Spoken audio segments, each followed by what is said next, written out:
A very good evening to all our viewers, and welcome to this week's edition of The Agenda. My name is Toiwan Jebela, your host. Tonight we are very privileged to have the Swapo Vice President Netumbo Nandi-Ndaitwah in studio. She is also the Minister of International Relations and also Deputy Prime Minister of Namibia, and she's a candidate to retain her party position. She's here to talk us through her campaign and what lies ahead in terms of her ambitions. Honorable, thank you very much for making time. Really a pleasure to have you here. Thank you very much for inviting me and for giving me this rare opportunity. You're wonderful. Thank you. Yeah. How would you describe the past couple of weeks? Maybe, I don't know how many weeks now, maybe 8 or so. You and other candidates for the top 4 Congress positions have been going around the country, visiting regions, speaking to delegates. A very different experience from how it has been done in the past. How was your experience this time? No, it was a very important experience. Yeah. As you have rightly said, this is for the first time the Swapo party has decided to design our internal campaign in a manner that was designed specifically to give an opportunity for all the candidates to be traveling together and to meet delegates to the Congress. It was really exciting. You know, new things always brings new dynamics and makes one to be more innovative. And I must say that this is something that gives us a very good experience, particularly that the candidates were able to travel all the 14 regions. And it has brought a sense of belonging to party members towards the party. As you might know, that in every political campaign, I call it is a political festivity. And you could see the excitement of party members. So for me, really, as much as it was designed to have an opportunity to candidate, to express or to engage the delegates, it has also rejuvenized party members towards their commitment to the party. And you could see a sense of belonging to the party really coming out so open. And I'm seeing this as a plus in the sense that the party members were given an opportunity to be together, celebrating their membership to the party by singing party songs and all these things, being together for some of the days, for a couple of days. And it's something really to build on as we are working towards the ensuring a solid unity among party members. So it was really, that's one thing I can say, it has added value to the unity of the party, in addition now to giving an opportunity for the candidates to engage the candidate and to assess their support as we are moving to the Congress. Absolutely. We've seen candidates holding hands, maybe Netumbo, as they enter halls and all that. Is there a genuine sense of unity, or is just to camouflage maybe deep-seated divisions among candidates? For me, really, talking for myself, I see this candidate, all of us are united in ensuring that Swapo party should move forward in unity and guided by the basic principle of Swapo party, which is solidarity, freedom, and justice. So I'm not just doing it in terms of a picture. I'm doing it forward-looking, because I know at the end of this campaign, whoever is going to come out, we must march as a united members of the party, and as candidate will remain in history as having been candidate for the 7th Party Congress. And to be a candidate, it means you have moved a different level in terms of leadership. So therefore, we need to be united as we move forward. That's how I really see it. Wonderful. You have been involved in so many party campaigns in the past as a cadre of the party, as a senior leader of the party. 2017 in particular was vicious. How do you draw comparisons between the two campaigns, 2017, 2022, in terms of really safeguarding the unity in the party?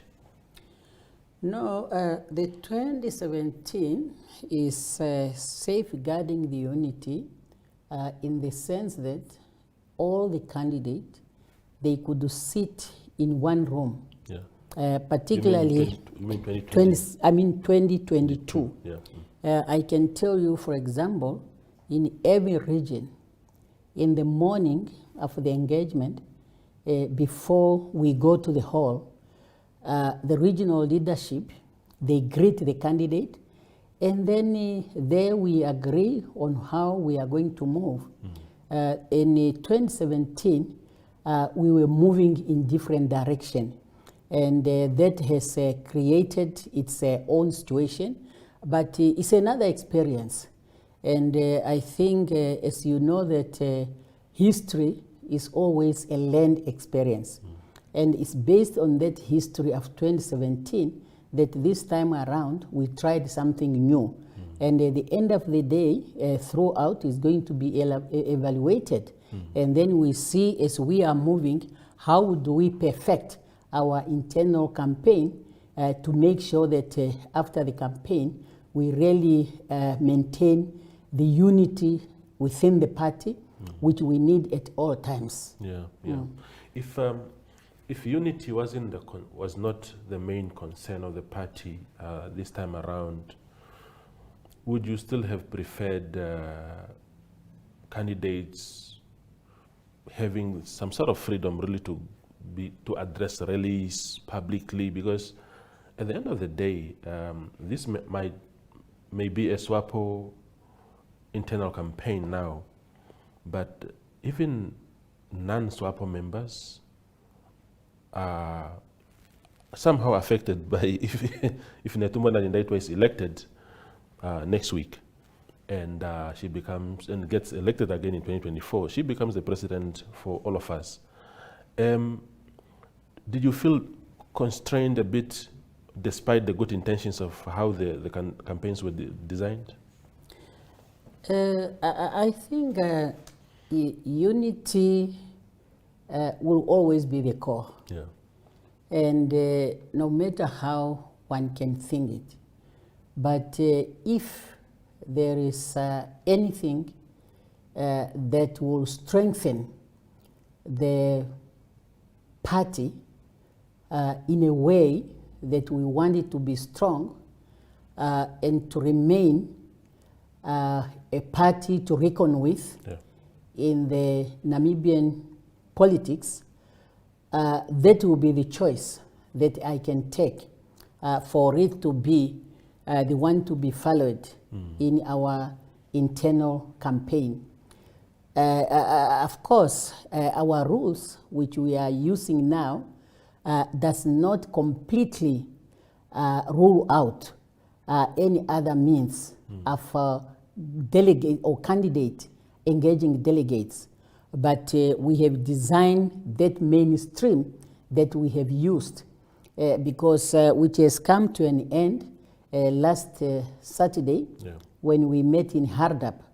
But between now or between Saturday and the Congress, candidates are still looking for support from delegates. You are right to say that the impact of Swapo election does not only impact on party members, but the general public. However, at this point in time, the candidates are looking for those who are going to cast their votes.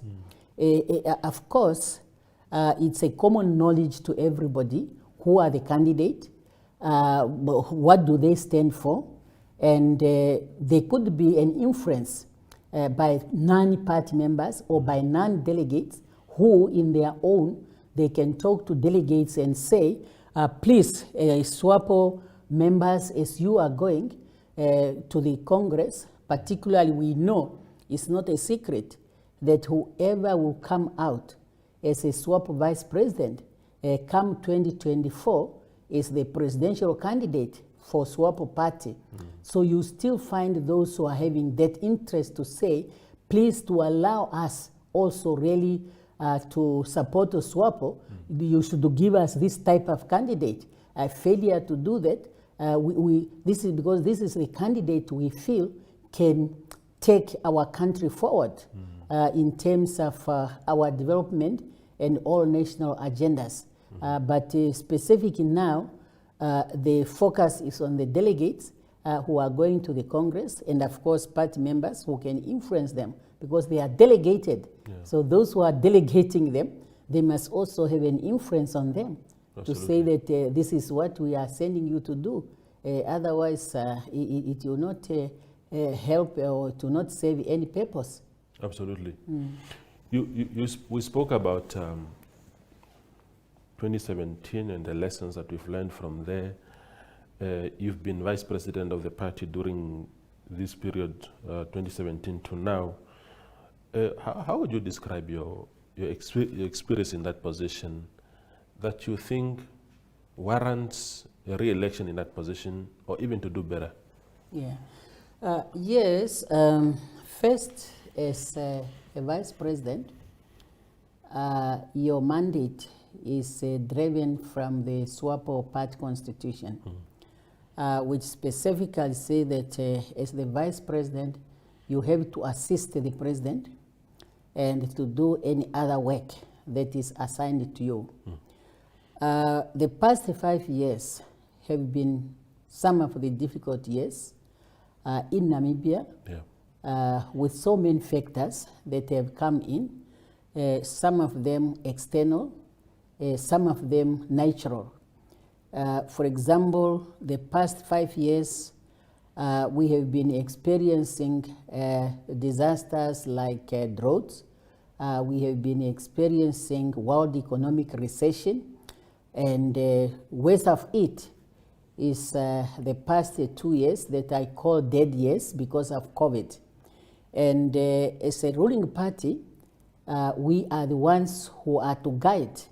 It's the party policies that are being implemented in terms of managing government activities and how we can guide the overall developmental agenda. And as a vice president of the party, I have very good working relations with my president, and we consult regularly, and I have been assisting in the manner I can assist and to perform the duties that are assigned. And it's because of this strong collaboration within the party leadership that we have seen how the government, which is guided by the party policies and programs, has managed to go through all these difficult years we experienced in the past 5 years. You might realize how we even managed the COVID pandemic. And that is because of the policies that we have adopted based on what Swapo has decided, or some of our resolutions. Because, for example, if you look at the resolutions from the 6th Congress, and also when you look into the Swapo election manifesto, there has been a great emphasis on ensuring that we have a healthy nation. And that is why all efforts were made for us to pay attention to this health disaster. So that is really the achievement that we have managed to go through. We also managed, you remember we had the 2019 general election and the 2020 municipal and regional elections. Those elections took place against a very, very difficult political background, which was characterized by this issue that came to be known now, the fish rot. You remember when one look at it, it was strategically made really to bring about the fall down of Swapo, because the whole thing just came out on the eve of the special votes. And throughout the voting process, we have really to find a way how we can make sure that as many people as possible are not influenced by such a serious allegations against the Swapo party.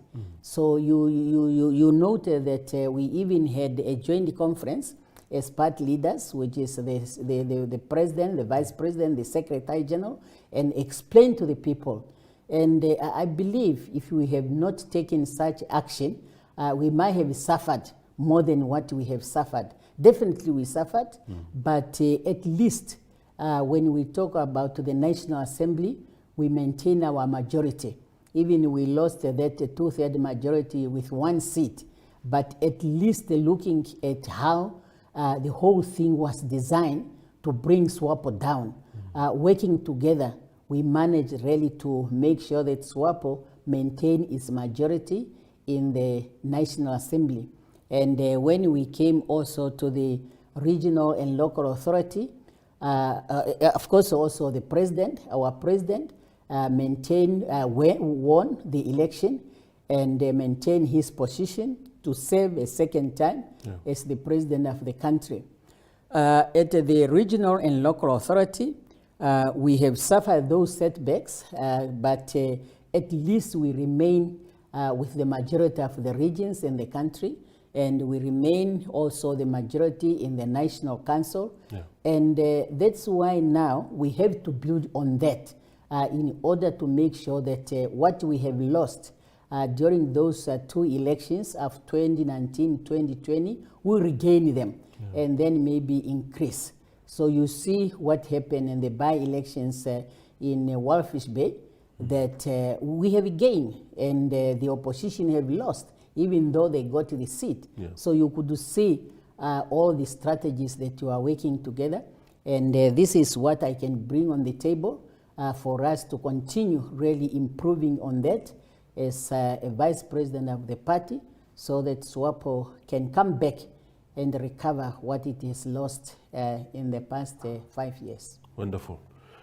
We go for a quick break and return with Deputy Prime Minister Netumbo Nandi-Ndaitwah.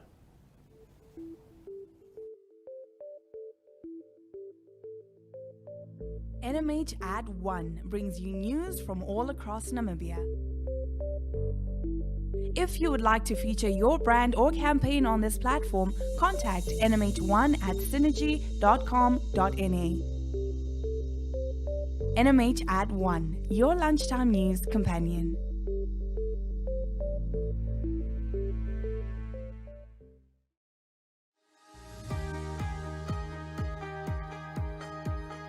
The Regional Review brings you news, views, and interviews from NMH correspondents from across the country.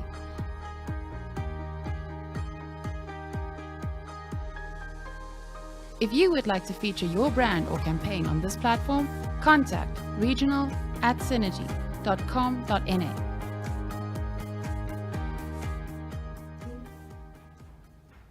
We continue our conversation with Swapo Vice President Netumbo Nandi-Ndaitwah. Meme, you spoke about fish rot having impacted the manner in which the party was voted in 2019 and 2020. Particularly, you seem to be concerned about the timing of that revelation. But is the revelation the main issue here, or is it the fact that indeed fish rot allegedly happened? The Revelation, definitely the timing is a big question mark. Yeah. As for the fish rot, whether it has happened, that is now, as you know, is a case in our courts. Yeah. And if there's something which is in the courts, there must be something that had happened. Nevertheless, at this point, I will not be able to go into the details about it, but it is a fact that we have a court case in Namibia which is related to that particular subject matter. And how it has been brought, it is brought on the eve of the elections. And as some people who were mentioned are part members, that is where I can say it is designed in a manner that it could have an influence in the elections. So that's all what I can say on the question that you have just posed related to that. When did you first become aware of this so-called fish rot scandal? Is it the theft of money that is being alleged and all these things? Is it something that you learned from the newspapers only at the time, or has there been any point in time when feelers were coming through to you that something was going on? I learned it when it was announced. In the newspapers? That's all. Okay. Now, related to that, Honorable Netumbo Nandi-Ndaitwah, I've interviewed all VP candidates. They've come to the show, and I've put to them things that have been said about them. The Prime Minister, there were issues of the farm. I put that question to her. Pamba Shifeta, I put the Kora issue to him.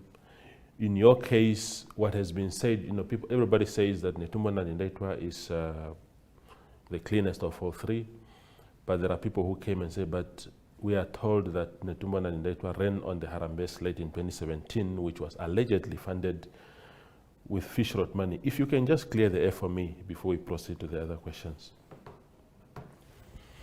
Anyway, I was part of the campaign, which was in 2017, and I have not been part of any of the fish rot, but definitely I was part of that campaign.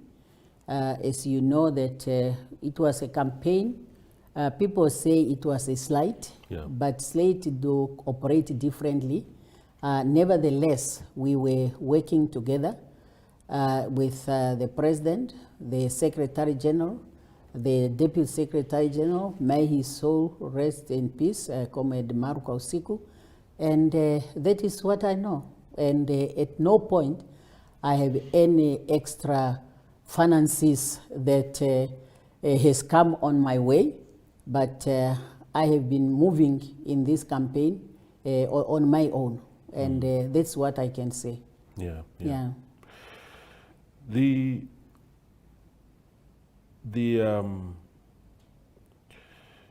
What do you feel about, so there was that Harambee slate and Team Swapo slate, as they were called. They competed. Team Harambee won resoundingly. President Hage Geingob picked you as his running mate in 2017. Come 2022, he has not endorsed you in any way, like it has been done for him by President Pohamba at the time, and like President Pohamba received from founding President Semnyoma in those years. And people are talking about the tradition that has been set and that has been broken this time around. What are your thoughts on that? First, I want to make it clear. I've never been a running mate of President Geingob. Okay. Because in Namibia, we don't have a system of running mate. Okay. I stood at the 6th-party Congress for the position of the Vice President, and I was elected on my own merit, with my own votes. President Geingob was elected on his own merit, on his own votes. Running mate system is when a president runs and says, if I'm elected, this one automatic become my vice president. Yeah. So I've never gone through that. So that's Fair why enough. I say I've never been a running mate of Comrade President Hage Geingob, but I stood on my own. But do you Yes. agree that he sort of, I don't know whether he nominated or selected, but of course selection is not how it is done, but he definitely endorsed you as his Yes, vice we president. work together. We work together, we campaign together. Yeah. And you are right. Of course, I might say that these people talk about the tradition, and there is a lot of new things that are coming in Swapo. Yeah. We were just talking about the internal campaign. So it's a new invasion Yeah. that has come in. And when as we are moving, we cannot just remain in what has been happening. Yeah. We have to change. And I must tell you that as things stand now, I have a very good working relations with President Hage Geingob. And I must tell you, I really applaud his impartiality position towards our succession. And that's why I really appreciate the position he took. Yeah. When he made it very clear. Even it was in the newspapers here, and even recently the presidency has been emphasizing on that President Hage Geingob has no preference. He is not going to endorse anybody. He is not going to support anybody. And he will just allow a free democratic campaign within the party in order for us really to consolidate our interdemocratic process. And as a person who always work on trust, I really, in all sincerity, appreciate that position of the party, and I respect it. And I just believe that the Namibian nation has to respect, or party members has to respect that. I have no reason to doubt the position of the president, and which is really strengthening the internal democratic process of succession. So to me, that is something that I commend him for that. Yeah. Do you think, Comrade Vice President, that the president is, because there are two schools of thoughts. One school of thought is exactly the one that you articulated now, that he wants to be fair to everybody, because the power of incumbency can be so strong that if he was to throw his backing behind one candidate, that it unfairly disadvantages others. That is one school of thought. The other school of thought is that he did this for political convenience, that he did not want to endorse you, and because he cannot say it naturally that I don't want to endorse Netumbo Nandi-Ndaitwah, the only way he can do it is to go silent. Do you think he's being sincere in saying, I'm not going to endorse anyone? You know, I have known President Geingob since 1974, when I first met him in New York. And since then, we have been very close. And I have no reason to doubt him and to suspect him.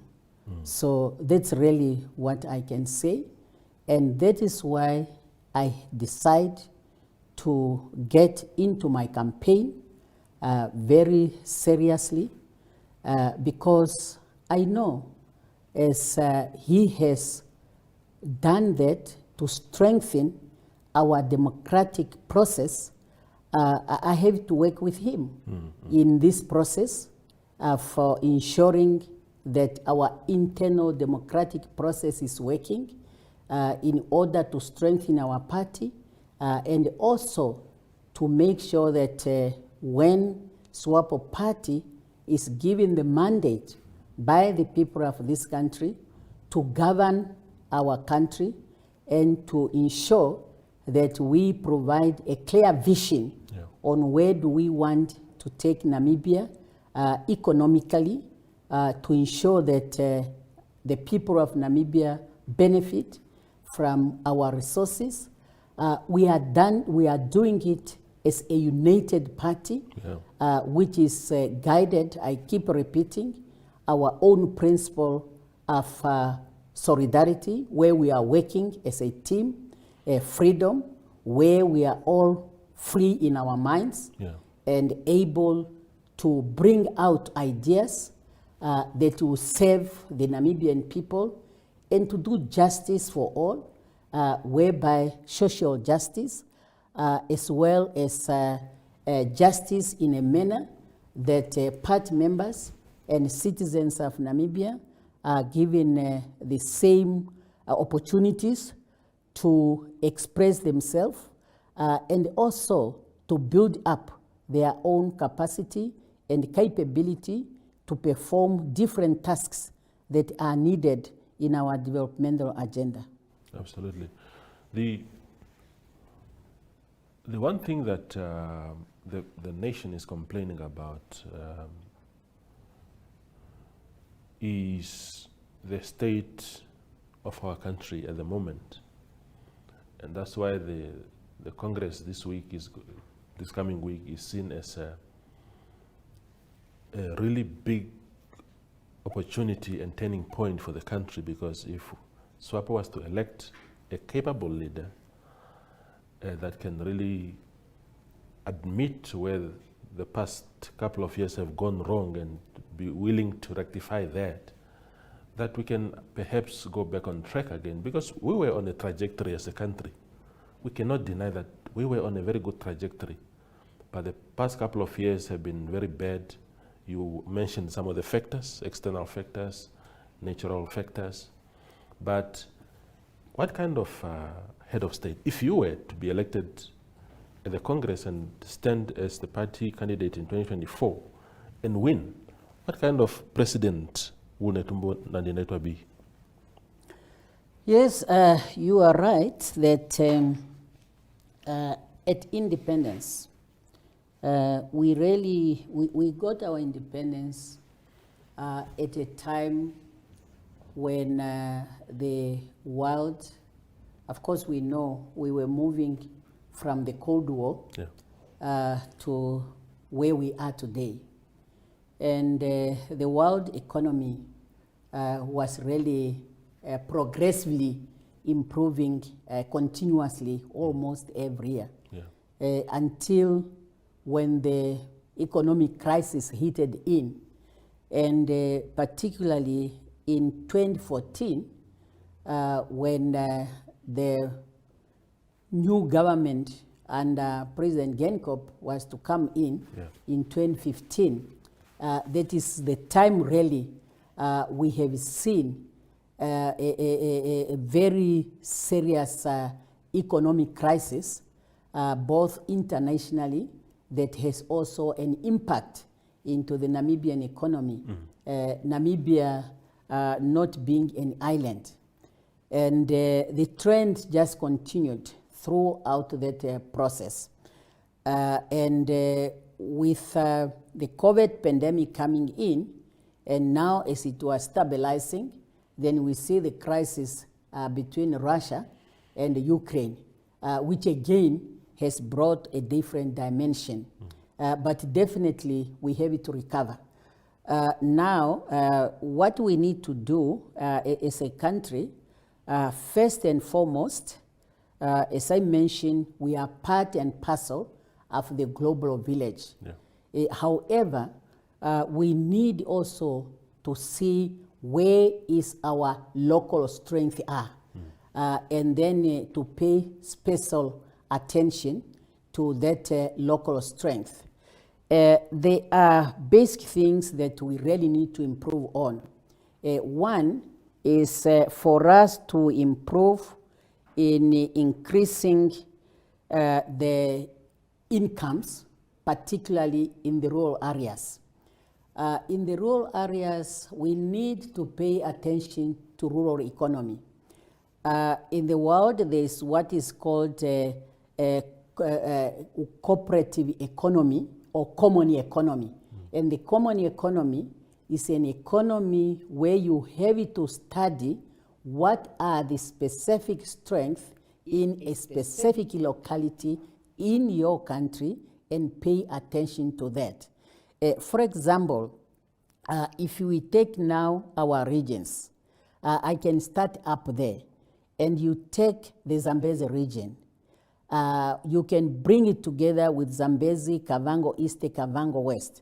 You know exactly that these are the cream of our agriculture. The land is fertile, the labor is there. Maybe you need just to improve in the specific skills that are needed. And water, you could also make use of the available water because there are different technicalities that can be used.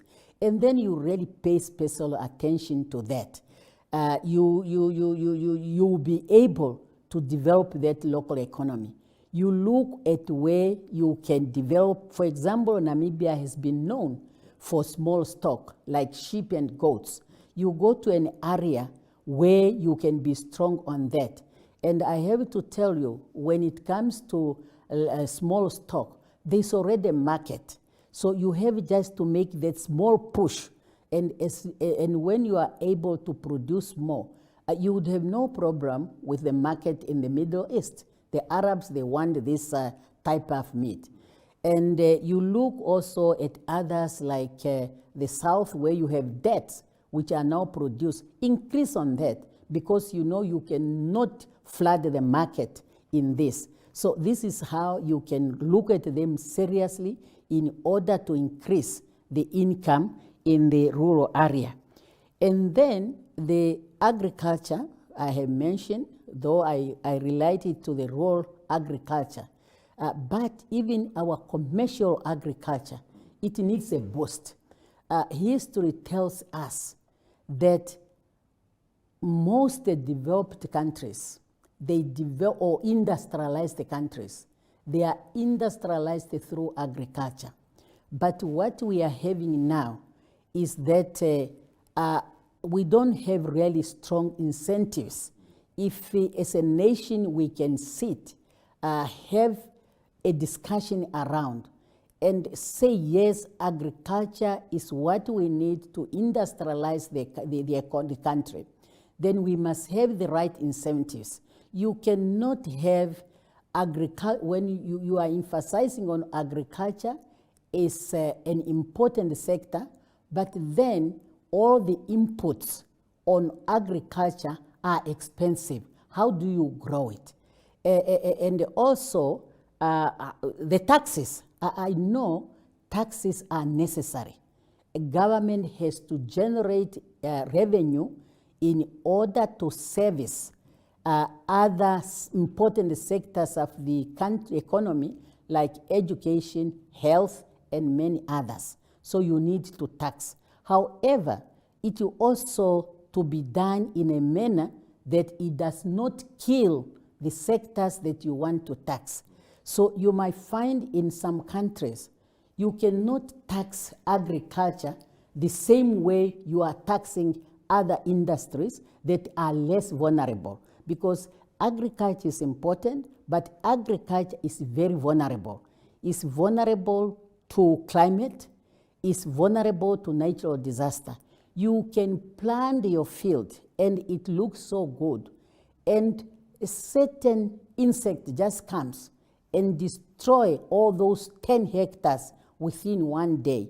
So that is where you have to make sure that you help this sector in order for it really to grow our economy, in order to support the whole economy. And we have to increase the benefit of our benefit from our natural resources. Namibia is a mining economy, is a mining country. We have already started with value addition into our natural resources like minerals. However, we need to do more. We need to do more to do value addition. A classic example, you have your fish, and the fish is caught, and then the whole fish is taken somewhere else, where they are going now to cut the heads, and then with heads they make a fish meal and all these things. Those things should be done home so that you can add the value. And when you are going to sell them, having done that, even the price will go higher.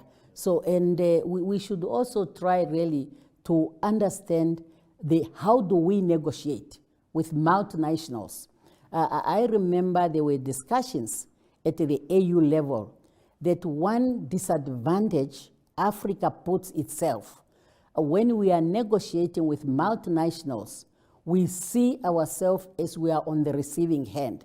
We always see ourselves as we need them more than they need us. There was even a proposal that why can't we have a common understanding that when we are negotiating with multinationals, this is our bottom line. We cannot go that far. So, which means it's possible. And one can start it at the country level. It will be very difficult because they move on the other side. But once you know where your strength is, we really need to improve our negotiation skill so that we get the better benefit. I will not talk about maximum because maximum I will be having difficulty to define it. But I want to say better, to move from where we are to a different level. And also to create an economy which is conducive for our local people. Yeah. So how do we make sure that local entrepreneurs, they should really be having special attention? Because local entrepreneurs, when they become successful, it is a big plus for the country, because they are reinvesting into the economy. And when they invest in the economy, then the government will have a bigger base of revenue collection. So that is where I always explain to say, I believe in two types of development. You have a revenue generation development state, whereby the state has a responsibility to make sure that they collect the revenue that is necessary for the government to improve on the services that are required for the country to develop. And the example is education. You need the necessary skills. You need people who can perform different tasks. And for this to be done, these sectors, they do not generate revenue. They have to be fed. And that's why the government has to collect the revenue. You need health. A health nation is what can take you somewhere. But health does not generate necessarily immediately. It's only by implication. When people are healthy and they become more productive. When people are having necessary skills, then they become more productive. And then you'll be able to have more income. So that one has to be respected, has to be taken care of. By then you have what is known as a developmental state economy. This one now is an economy whereby the state has to develop incentives to allow the business community, the entrepreneurs to grow, and even individuals. Instead of taxing them to the bone, let them have their savings and reinvest those savings in order to grow the economy, thus enabling the state to collect more revenue. These are the things that together we will sit around, discuss them and see. And then another thing is job creation. Through this, you are creating jobs. And that's why it is quite necessary that we must have a strong link between the market and the education sector. Yeah. The education sector must understand what is needed in the market so that they can train for the market. the education sector should not train for the street. They should train for the market. Now we are talking about in Namibia, we have green hydrogen. We are talking about having discovered oil and gas. Do we have people, when now time comes for these resources to be exploited, do we have people who will be employed in those sectors? Or we just want our people to be employed there as cleaners and so on? So that's why I would like to see that the education sector and the market, they talk together. The more people you employ, the more you fight poverty and the more you develop the country.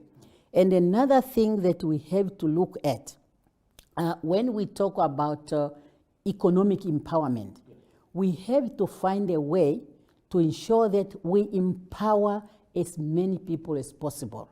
You cannot just empower a small group, because first of all, it will not be in favor of the small group you are empowering, because you are delinking these people, that group, from the rest of the population. And there will be some certain of hostility. That's one. Two, you are even giving them a big burden, because they are the ones who are empowered. Everybody will run to them. I have this problem, I have this problem, I have this problem. And then it will also not be health to them.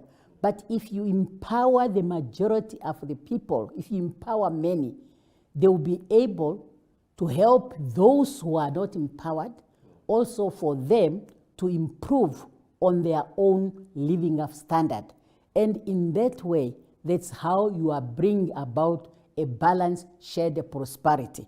And with the right mind, with people, we are saying we must adopt an attitude of one heart, one mind. And in that way, we will be able already to address the challenges that we are facing. And we have to diversify our economy so that the local people should have room to move everywhere. This does not mean we do not respect the international community or foreign direct investment. They should come in, but then the terms have to be complementary to what we want with our local entrepreneurs. Absolutely. That was a very eloquent articulation of your policy position, Minister. When you speak about not empowering a small group of people, because that is also one of the problems, the perceived problem in Swapo today is the issue of patronage. You have to be seen to be singing praise for these particular leaders in order for that leader to sort of return the favor and empower you as an individual. It's a chronic problem that I think anybody who's in Swapo knows that there are indeed such a problem of patronage. To become a CEO of a parastatal, you are required silently to be in the Swapo database as a member, and perhaps even a member in good standing. While you have people who are simply not interested in politics, but they have the capabilities to lead our country from point A to point B. In terms of how will you address patronage in Swapo, and what are you going to, what favors are in for those that are supporting you right now? First of all, I don't seek for favors. And I'm telling you, even people who are supporting me, they know that. There are those who have already even made statements. Because for me, I believe that each and every Namibian is to benefit from our natural resources.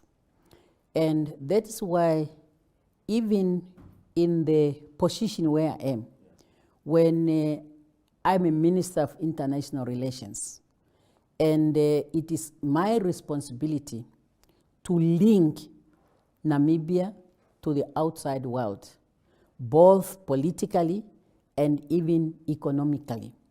And there's quite a number of Namibians that I have introduced to the potential investors because it's my responsibility to bring in investors and introduce them into the Namibian economy.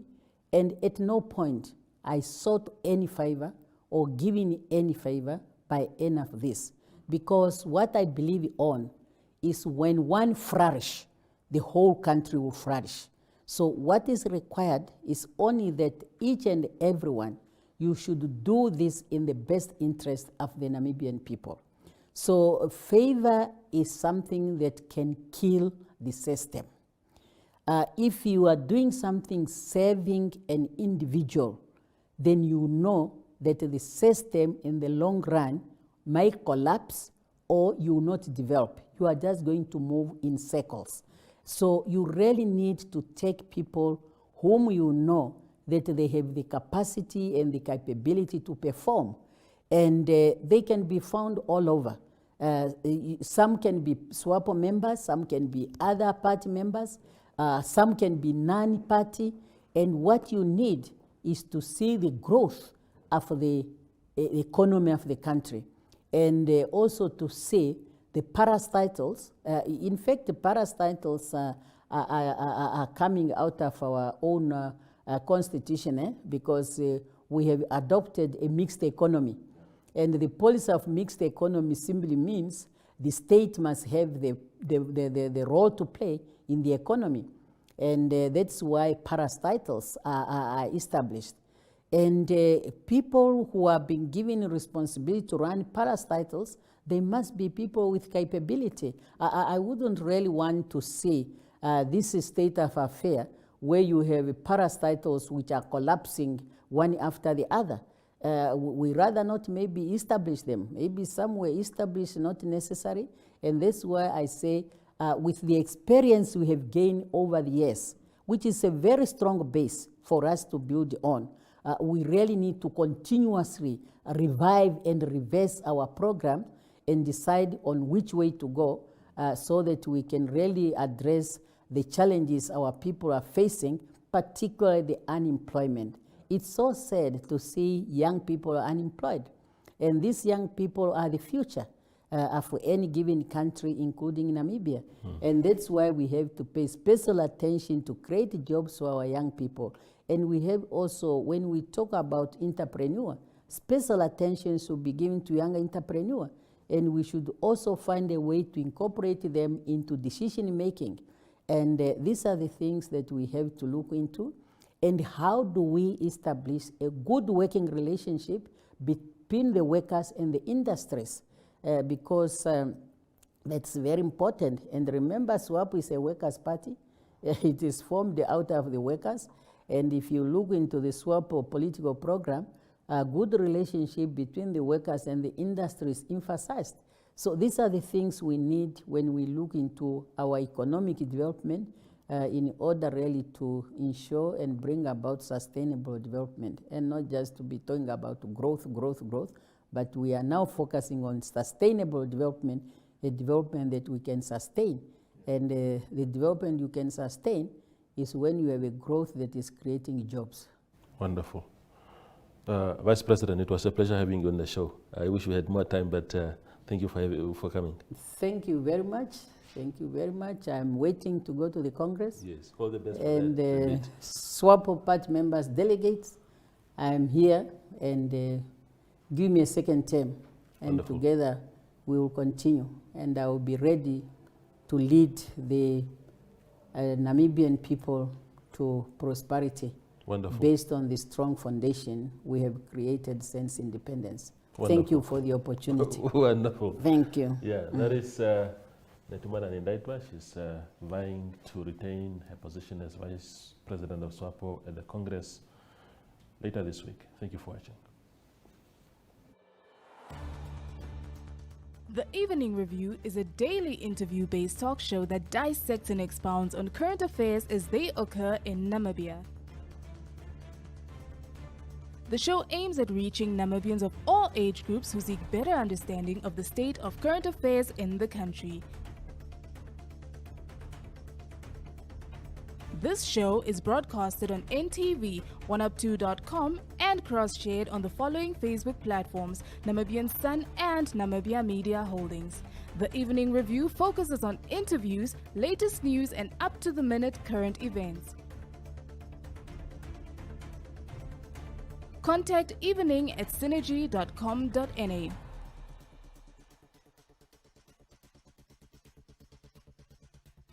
Evening Review, unpacking today's pertinent issues.